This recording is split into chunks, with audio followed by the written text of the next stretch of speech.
excuse me, can you open the door, please? But then in my Adidas head, I heard, excuse me, can you turn over and put that ass up so I can cluck you up from behind?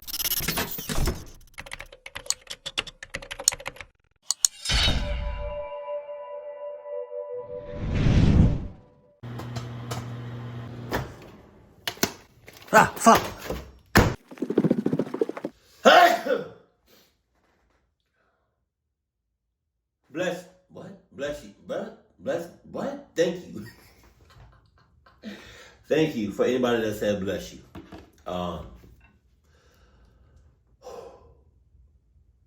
Again, I had to rinse my eyes out because my eyes is puffy. They had crust all over them. All this damn pollen. But nevertheless, I got the popcorn!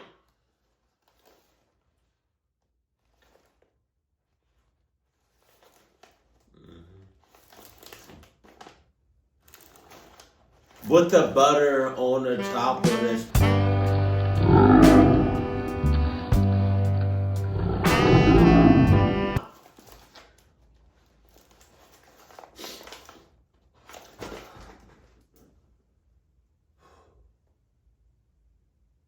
Hold on.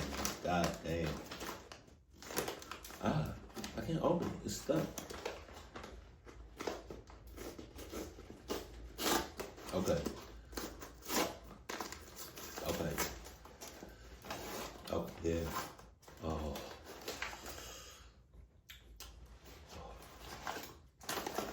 Let me see. Oh, God. Okay. Let's go. Stop it! Stop! Go.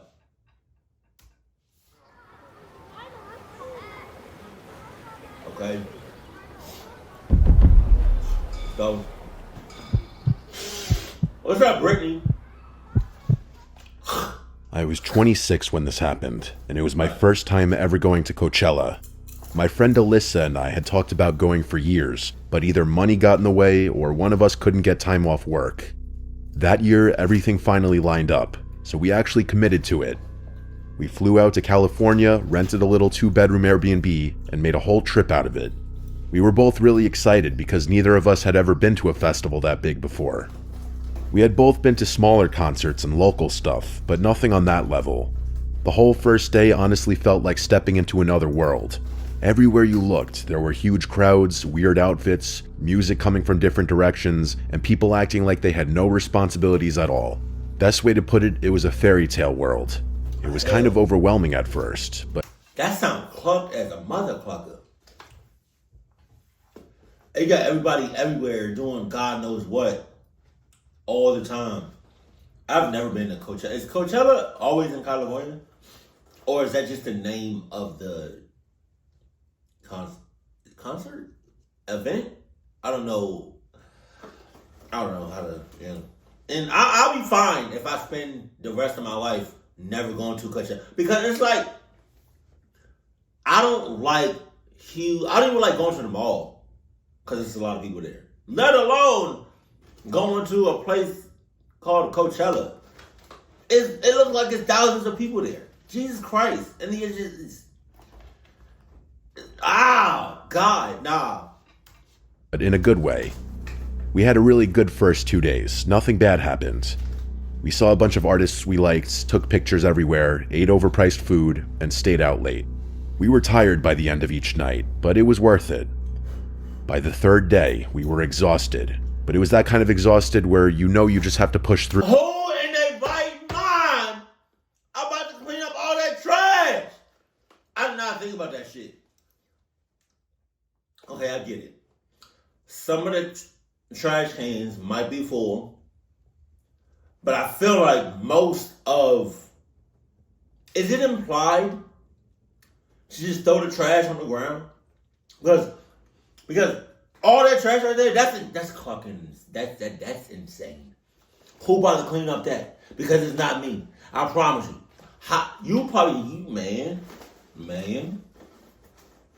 Man. And I have to. How long does Coachella last? Cause every night for like a week, I gotta do that. Pick up trash. Pay me my regular pay rate plus $100,000 because that's crazy. True, because it's the last day and you don't want to waste it. Before the trip, Alyssa had brought up the idea of bringing Molly. I had only done it one other time years before, and it had been fine, so I agreed. We kept saying we'd save it for the last day, and that's exactly what we did. Hell no. Looking back, I wish more than anything I never touched it. We took it in the late afternoon before one of the sets we were really excited for. At first, I didn't feel much. We were walking around trying to get closer to one of the stages, and I remember saying to Alyssa that I thought maybe it was weak or old because it wasn't hitting me. She said the same thing because she wasn't feeling much either. For a while, everything seemed normal. Then, out of nowhere, it started kicking in hard. At first, I actually liked it. I felt lighter, more social, and everything around me seemed brighter and more exciting. The music sounded amazing. I remember thinking that I understood why people did it at festivals. But after maybe an hour, something started bothering me. I kept noticing the same person. At first, I thought I was imagining it. There were thousands of people there, so of course you're gonna accidentally notice the same outfit or the same face more than once. But this wasn't like that. It was the same actual guy. The first time I really noticed him, he was maybe 20 feet away in the crowd. He looked older than most people around us, maybe around 35. He had dark hair, kind of scruffy facial hair, and was wearing a black shirt and boots, which already made him stand out because most people there were dressed way lighter and more colorful. So Molly, which I have never took, I'm just letting you know. You're not completely. I feel like what you're describing, it enhances your senses, no, or makes you more aware. But it's not like she's out of it. It's not like she doesn't know what's going on. You know, it doesn't make her hallucinate. I don't think. Maybe she. No. I'm just saying. What is the side effects of Molly, though? Siri, what are the side effects, pros and cons of Molly? I'm not. Just tell me. Stop giving me links. Jesus. He wasn't doing anything crazy. He was just standing there looking in our direction. That's crazy. I didn't let it bother me at first. Then later I saw him again near one of the drink stands. Then again when we were moving between stages. Then again when Alyssa and I were standing off to the side near a fence trying to decide where to go next. Wow. After the fourth or fifth time, I told Alyssa I kept seeing the same guy everywhere. She laughed and right away said it was probably just the Molly and that I was focusing too hard on random people. I remember laughing a little too because I didn't want to sound too paranoid, but it was getting hard to brush off. It wasn't like I was just noticing him in the distance once in a while. It felt like every time I turned around he was there. Yeah. Not right next to me, but always somewhere in view. Hours went by like that. I was trying to still enjoy myself, but the high had started feeling off. It stopped being that warm, fun feeling and started turning into this restless, overstimulated feeling. My jaw tensed up, my heart felt too fast, and I couldn't seem to relax. I told myself I was probably dehydrated or tired. We had been doing a lot all weekend, barely sleeping, walking around in the heat, drinking, everything.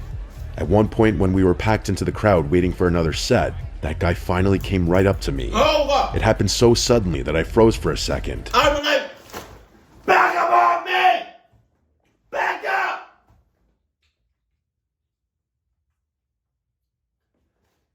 No!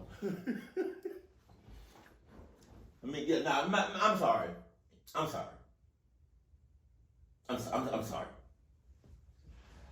Let's start over. You know what I mean? Let's start over. I didn't mean to react like that. It's a lot going on, right? So I just want to say my name is Yed. And what's your name? I don't care!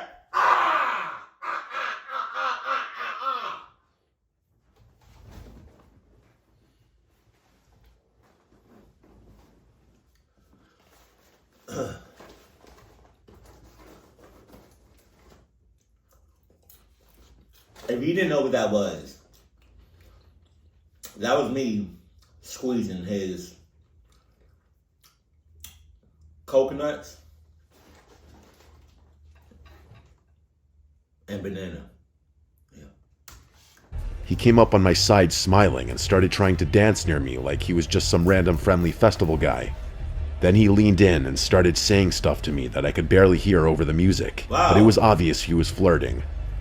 I remember him saying I looked really good and asking if I was there with anyone. I told him I was there with my friend and tried to be polite about it because I didn't want to set him off or make a scene. I kind of smiled and shook my head and said I was good. He kept hovering though. It wasn't aggressive yet, but it was pushy enough to make me uncomfortable. I turned to pull Alyssa closer to me so we could just move away, and that was when I realized she wasn't there anymore. Oh my God! I started turning in circles looking for her, thinking maybe she just moved a few feet away, but I couldn't see her anywhere. That made me panic way faster than... Why would she just drift off like that? Why would she just... There's people everywhere. Everywhere. And I'm telling you, I keep seeing the same nigga for hours and hours and hours. And you just gonna drift off? You just gonna walk away? That's crazy. Now you in cahoots. Girl, shut up. Shut up and run this fade. Let's come on, we want in these hands. Because you drifted. I don't care if you did have to use the bathroom. Why didn't you just let me know if you had to use the bathroom? What you doing? Let me know. God damn. It normally would because of how off I already felt. The guy noticed right away that I was looking around and asked if I lost my friend. I said yes. Then he said he could help me look for her. Wow! There was something about the way he said it that made me instantly not trust him at all. It was too eager. I just told him no thanks and started pushing my way out of the crowd. He didn't grab me or anything, but I could feel him watching me leave. I finally got away from that stage and found a patch of grass farther back where it was quieter and less packed. I sat down because I felt like my body was shutting down on me. My vision started getting weird in a way I'd never felt before. Oh my God. The best way I can describe it is that everything looked squiggly. Not blurry exactly, but like nothing would stay still. The lights, the people, even the ground all had this shaky look to them. Damn. It scared me because I knew then that I had taken too much or had some kind of bad reaction. I started calling Alyssa over and over. The calls kept failing or not going through because the service there was terrible. Come on. I probably called her 10 times before one finally connected. When she picked up, I could barely hear her, but I just kept telling her where I was and that I needed her to come get me because something was wrong. It felt like forever before she found me, but it was probably only around 15 minutes. That's way too She long. could tell right away I was not okay. I told her I needed to leave, and she didn't argue with me. We ended up leaving the festival way earlier than we planned because I was having such a bad high. The walk out felt endless. Every noise felt too loud, and every person brushing past me made me jump. I kept looking around, half expecting to see that same guy again, but I didn't. Back at the Airbnb, both of us were completely drained. Oh my God. We had one more night there, and then we were flying home the next evening. Alyssa started talking about packing some of her stuff up that night so she wouldn't have to do it in the morning, but I told her I'd do mine tomorrow. I just wanted to lay down. My body was exhausted in a way that overpowered everything else. I really hope Craig did not, I'm just giving him a clock name, did not follow you back to the Airbnb. And I just want to know where did you go? What happened? Why did you drift off? Why did you walk away? Without letting me know. You sus. Even though I was still high, I felt so physically dead that I just crawled into bed, shut the light off, and laid there in the dark. Oh, okay. I didn't feel normal, but I felt too tired to care. I must have drifted off into this half-sleep state because I wasn't fully out, but I definitely lost track of time. Then at some point, I opened my eyes. I have no idea what woke me up. Maybe a sound, maybe just my body being on edge. But the second I looked toward the bedroom doorway, I saw a figure standing there. No, you He lying. was tall and completely still, You lying. just inside the doorway, You lying. facing me. You lying. At first, my brain couldn't even process what I was looking at. You lying. I thought maybe Alyssa was standing there for some reason, but it was too tall and broad. Then I focused on the face. Even in the dark, I could tell. It was the man from the festival. No, no, no. Please tell me this is like an illusion, or you're like hallucinating, or like you dreaming. Please tell me this is not real. And please tell me Alyssa and Craig is not in cahoots. Please, for the love of Jesus. I know how insane that sounds, especially with the state I was in, but that's exactly what I saw. He stood there looking at me from a few feet away from my bed. I remember this horrible, cold feeling going through my whole body. Then I started screaming. Not just yelling, full-on screaming as loud as I could while throwing the covers over my head like that was going to do something. I kept screaming until Alyssa came into my room. The second she turned on the light, there was nobody there. The doorway was empty. The room was empty. Alyssa kept asking me what happened, and I was crying so hard I could barely get the words out. I told her I saw the guy from the festival standing in my doorway. She looked freaked out by how serious I was, but she kept telling me that it had to be the drugs and that I was still having a bad high. I honestly wanted to believe her, because the other option was way worse. But what bothered me was how real it looked. It didn't feel dreamlike at all. It felt like waking up and seeing an actual person in the room. I begged Alyssa to sleep in the bed with me that night, and she did. Neither of us wanted to go back to sleep after that, so we laid there talking quietly for a while with the lights on in the hallway. She kept trying to calm me down and make normal conversation. Eventually, somehow, we both drifted off. The next morning, I woke up to Alyssa screaming my name and shaking me. For a second, I thought maybe I was still dreaming. Oh my God. And I sat up and saw her standing near my bedroom doorway, staring at the floor. Oh my God. I looked down and saw muddy boot prints on the hardwood. Ow. I still get chills thinking about it. Oh my God. They started near the front part of the house and came down the hall. Then they stopped right at the doorway. Damn. Exactly where I had seen that figure standing. After that, the prints turned around and went back down the hall toward the front door. I remember just staring at them, feeling this rush of sickness go through me. It was like my whole body dropped. That was the moment I realized what I saw was not some Molly hallucination.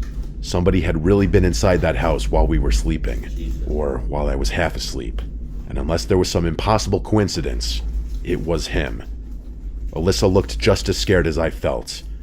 We started checking everything right away. We made sure the front door was locked now, checked the windows, checked both bedrooms, the bathroom, every room. Nothing obvious was missing, which somehow made it creepier to me. It meant whoever came in wasn't just trying to steal something. We packed faster than I thought possible. Neither of us showered, ate, or even really talked much. We just threw everything into our suitcases and got out of there. Once we were out, we contacted the Airbnb host and told them someone had broken in during the night. I remember sending pictures of the prints because I wanted proof that I wasn't crazy. The host sounded shocked and apologetic, but by then I didn't care. I just wanted to leave. We spent the rest of that day basically on edge until it was finally time to go to the airport. We made it home safely and nothing else happened, but that whole trip has stayed with me ever since. What bothers me most is not knowing exactly how he found us, assuming it really was him. Maybe he followed us when we left. Maybe he saw us call a ride. Maybe he watched from farther away than I realized. I don't know. I just know I saw that man at the festival over and over, then I saw him in the doorway, and the boot prints proved someone had actually been there. Ever since that happened, I have never touched Molly again or any drug like it. People joke about bad trips, but that experience permanently changed how I think. Even now, I guess due to PTSD, I still glance at the bedroom doorway first before anything else. That's what I'm saying. It's what I'm saying. Who jokes about bad trips? Who? What? Stay away from Alyssa, too. I just want to let you know. Over the summer, my girlfriend from college, Valentina, invited me to come visit her family. Her family lives in San Diego, California. My parents basically forced me to go because I wasn't doing anything else that summer besides working and sleeping. It was a Friday afternoon, and I had just gotten off my plane. The flight felt like forever since I was flying across the country. I got a text from Valentina telling me to come outside so she could pick me up.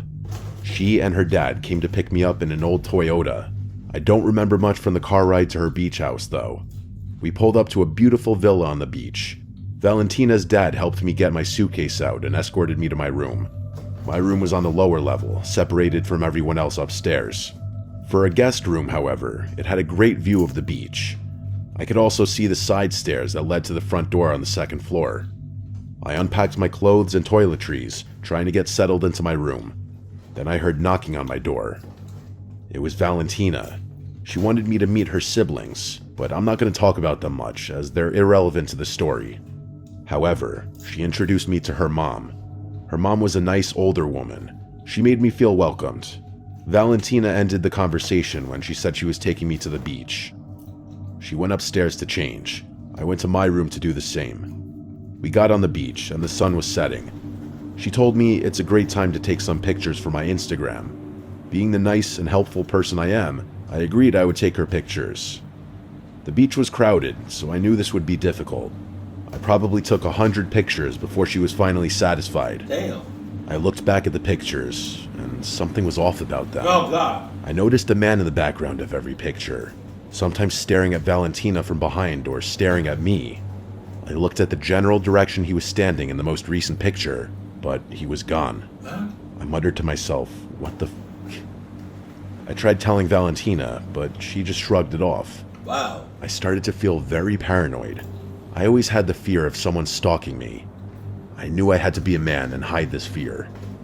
Later, Valentina and I went back out to the beach. It was around midnight, and one of her best friends was having a bonfire. We walked down to the beach to the gathering. After being a social butterfly for a while, my boss called me. He was pretty chill, so I told him about my trip and when I would be back. As I was talking to him, I saw a black figure on the beach, just staring at me. Damn. I pretended not to see him and just turned the other direction. I guess my boss noticed my sudden pause because he asked, "Are you okay?" I responded quickly saying, "Yeah, I was just a little surprised by what I just saw." He didn't question it and immediately got back on topic. The party started to die down. People were finishing up their drinks and getting into their Ubers. I asked Valentina's best friend, who was sober, if she could drive us home. She agreed to take us home since we were a 2-minute drive away. What? In the car, Valentina asked me, why didn't we just walk back on the beach? I was debating whether I should tell her the truth or if I should just make something up. I told her, "You're absolutely plastered right now. There's no way you're walking." She rolled her eyes. We got home and I helped her upstairs because I needed her to be quiet. I slept in her room that night because I didn't feel safe being alone downstairs near the beach. The next day came. I woke up with a feeling of having to throw up. I stayed in bed all day. I told Valentina and her parents that I just needed rest for a day. Then I would be able to function for the rest of the week. I woke up around 7 p.m. to Valentina knocking on my door. Oh my God. She told me they're going to downtown San Diego for dinner, but would be back before midnight. I nodded my head in agreement, then went back to sleep. I started to have a dream of someone tapping on a glass table rapidly. Oh. It was getting so annoying that I woke up. The tapping stopped. I turned on my side to face the exterior stairs, and that was when I saw it. Oh, Jesus. I saw the guy from the pictures at the beach at my window, waving at me. He had a black hood on. He went running up the stairs, where I heard the front door open. Oh, God! I nearly screamed. Wasn't the front door locked? How was he in the house? I went to my door and put my weight on it. Valentina! What's up? What's up? What? Mama! What's up?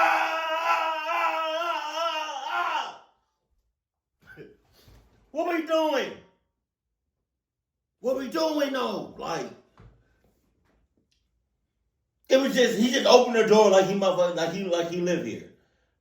He just opened the door like he live. God damn. Yo, Valentina. You don't know it yet. But this is it. I'm not doing this shit no more. I'm not even coming back to California no more. Valentina. This is my first time ever in California. And this is gonna be my last time. God damn. Oh my God. He wasn't getting in. I heard nothing. No one going down the stairs or anything. Then I heard someone on the other side of the door jerking the door handle. He was trying to put his weight into the door, but nothing was coming through that door. I heard him back away from the door. That's when I grabbed my phone and called 911. It took 5 minutes before I heard the police opening the front door. I decided it was safe to leave my room, and I booked it upstairs. But of course, the creep had left long before the cops showed up. Shortly behind the cops, Valentina's family showed up worried. What? They asked me if I was okay, but that wasn't what was important. Shut up. I needed to make sure he didn't take or do anything. I heard a scream from Valentina as she went to her room. I followed her in. She pointed to a camera in the corner of the room. The police took it for investigation. The creep also took Valentina's clothes and bathing suits. Wow. I stayed for the rest of the week, but I'm still scared from that experience 2 months later. I don't know how that guy found us or what his intentions were. I didn't know if he wanted me or Valentina. But most frightening, what would he have done if he did get into my room? He's gonna cluck you up from behind. He's gonna go into your bed, get some cuddles in, and cluck you up from behind on the side. My girlfriend and I took a trip to Palm Springs last year because we both needed a break. So okay, I'm just a little confused on how he got in the house so damn easily. Did he pick the lock?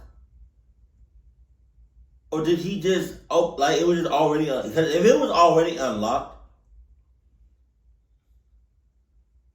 yeah, divorce ASAP. I'm signing all the papers. Get the cluck out of here. Break from work and just wanted somewhere quiet where we could sit by a pool and relax.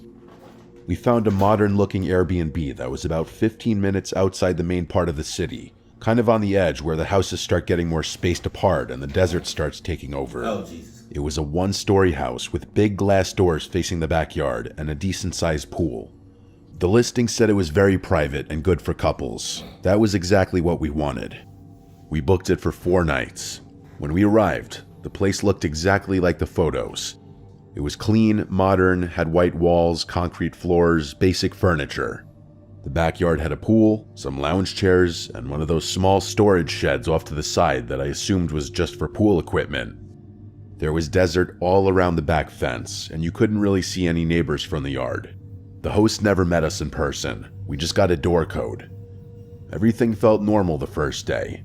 We went out to dinner, came back, watched TV, and went to sleep. The first weird thing happened the first night, but it was small. Around maybe 1 or 2 in the morning, I woke up because I thought I heard something outside. It sounded like maybe a light thump or something hitting the side of the house. I just assumed it was the house settling or maybe wind. Desert areas get weird temperature changes at night, so I figured it was that. I went back to sleep. The second day, we mostly stayed by the pool. At one point, while we were laying on the chairs, I thought I heard what sounded like a voice somewhere far away. Okay. Not like someone talking normally, more like someone calling something out. I even asked my girlfriend if she heard it. She said she thought she heard something, but we both kind of laughed it off because there was basically nothing around us. What are we laughing for? There was no sidewalks, there was no foot traffic, it was just sand and scattered houses way off in the distance. We even joked it was probably just something dragging lightly against the outside wall near the bedroom. I got up and looked through the glass door, but didn't see anything. The backyard lights weren't on, and everything looked normal. I told her it was probably just branches or some animal. Wow. There were lizards and stuff around, so we didn't think much of it. Night, my ass. That's all right. That's your second night. Was it the first or second day? No, the first night. It was you heard something. Then I can't remember if you said it was like the second day or the second night. That's like basically y'all keep saying. Maybe it was this. Maybe it was that. Stop doing it. You know what it is, and you just don't know. You just don't want to say what it is. it's a goddamn person within a 6-mile radius. You know what it is, but you don't want to say it. Why? 2. We again heard a couple sounds, but nothing that made us think someone was actually there. Just random ticks and small impacts that you could easily explain away. Can you? Night 3 was when everything changed. We had gone to bed around midnight, and I was still awake scrolling on my phone when I noticed light coming through the sides of the blinds. At first, I thought maybe a car drove by, but then it stayed on. I got up and looked through the edge of the blinds and saw one of the motion lights on in the backyard. Okay. I stood there for maybe 20 seconds, and then it shut off. About maybe 10 seconds later, another one turned on further down along the side of the house. That immediately made my stomach drop because it didn't feel random. It felt like something was triggering them in a path. My girlfriend asked what I was doing, and I told her I thought someone might be outside. She immediately sat up and got scared. We both watched as another light turned on near the back fence, then another closer to the pool. Well, how about we just turn on our Adidas and just get the clock out of here? How many lights? How many more lights are you gonna wait to cut on? Or how many more lights are you gonna wait to see before you get clucked up? What's this, the third or fourth light? What are we doing? It really looked like someone walking around the outside of the house. She started telling me to close the blinds fully. She kept saying, "Shut them, shut them." I closed them completely, and we both just sat there quietly. I could tell she was genuinely scared. I was too, but I was trying not to show it. Part of being a man in a relationship, I guess. My ass. She kept saying we should just ignore it and stay inside, but my brain kept going to the idea that someone could be trying to break in. I said I was going to go check outside just to make sure. Wow. She kept telling me not to. She actually grabbed my arm and told me that was a stupid idea. I told her I would just step out for a minute. I went into the kitchen and grabbed one of the bigger knives from the knife block. I didn't tell her this though, I didn't want to freak her out. I remember my hands actually shaking a little, which isn't normal for me. I opened the back sliding door slowly and stepped outside. It was dead quiet out there. I stood there for maybe a minute just listening. Then I walked slowly around the pool area, looking around the fence line and the corners of the house. I didn't see anyone. After maybe 5 minutes, I started thinking maybe I was just being paranoid and that maybe an animal had triggered the lights. Then I noticed footprints in the sand near the side of the house. They were very clear shoe prints, not animal tracks. This is when my heart started pounding. The prints went from the side of the yard toward the small shed that was next to the house. Oh, man. I followed them slowly, trying to be quiet. I remember thinking if someone was hiding, I didn't want to surprise them, but I also didn't want them surprising me. The footprints went straight to the shed door. When I got there, the doors were completely closed. The footprints just ended right in front of me. That was the moment I felt actual fear. Not just nervousness, real fear. I stood there maybe 3 or 4 feet from the door, just staring at it. I couldn't hear anything at first. I took another step closer and just listened. I was trying to hear breathing or movement. For maybe 5 seconds, there was nothing. Jesus. Then, very clearly from inside, I heard a man's voice say in a normal, calm tone, "Excuse me, could you open the door, please?" Oh my God! I froze completely. Oh my God! You know what that just translated? He said, "Excuse me, can you open the door, please?" But then in my Adidas head, I heard, "Excuse me, can you turn over and put the ass up so I can cluck you up from behind?"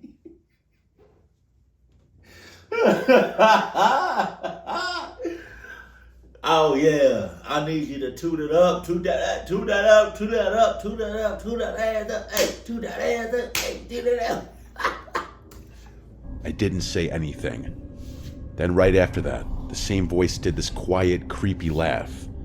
A small laugh, like he thought something was funny. I didn't wait another second. I turned and ran straight back to the house. I slammed the sliding door shut and locked it.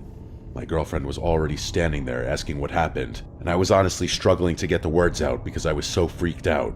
I told her there was someone in the shed and that he asked me to open the door. She immediately became hysterical, asking if I was serious. I told her, yes, unfortunately I am, and I grabbed my phone and called 911. While I was on the phone explaining everything, we saw the outside lights turn off again. Then about 15 seconds later, one of them turned back on. Then another, again like someone moving around the house. But now we couldn't see anything because the blinds were completely shut. That almost made it worse because we knew someone was out there, but couldn't see where. The dispatcher told us to stay inside and keep everything locked. It took about 20 minutes for police to get there because of how far out the house was. God damn. Those 20 minutes honestly felt like hours. Every little sound made us jump. When the police finally arrived, they knocked and announced themselves, and I've never felt more relieved to see the police, coming from someone who hates the cops. They checked the backyard first and then the shed. One of the officers told me to stay inside while they opened it. After a few minutes, they came back and said nobody was inside anymore. They asked me a bunch of questions about what exactly I heard and saw. I told them everything, including the voice and the footprints. They said it looked like someone may have been staying in there temporarily. They found some empty water bottles and food wrappers. One officer told us sometimes people hide in vacant properties or rental properties, especially in more isolated areas. He said the person probably left once they realized we had called the police. They recommended we not stay there that night, and probably not the rest of the trip either. Before we finished packing, one of the officers asked if either of us owned a dirty baseball hat he found pushed behind the couch. We both immediately said no. We went through the whole Airbnb multiple times, and we both knew for a fact that hat was not there before. The officer just kind of nodded and said it was possible the guy had gotten inside at some point, but we'd have no real way of knowing when. That honestly shook me almost more than the shed did, because it meant he might have been inside while we were there, maybe even while we slept. That was enough for us. We packed everything immediately. While we were packing, I tried messaging the Airbnb host multiple times explaining what happened and asking if they knew anything about someone accessing the shed. Every message showed as read, but he never responded. He said! That honestly made it even creepier. No response, not even concern. We left and drove back toward the city and ended up staying at a cheap motel because it was the only thing available last minute. The next day, I contacted Airbnb support directly and explained everything and gave them the police report number. It took about a day of arguing, but they did refund us for the last unused night. We never heard from the host again.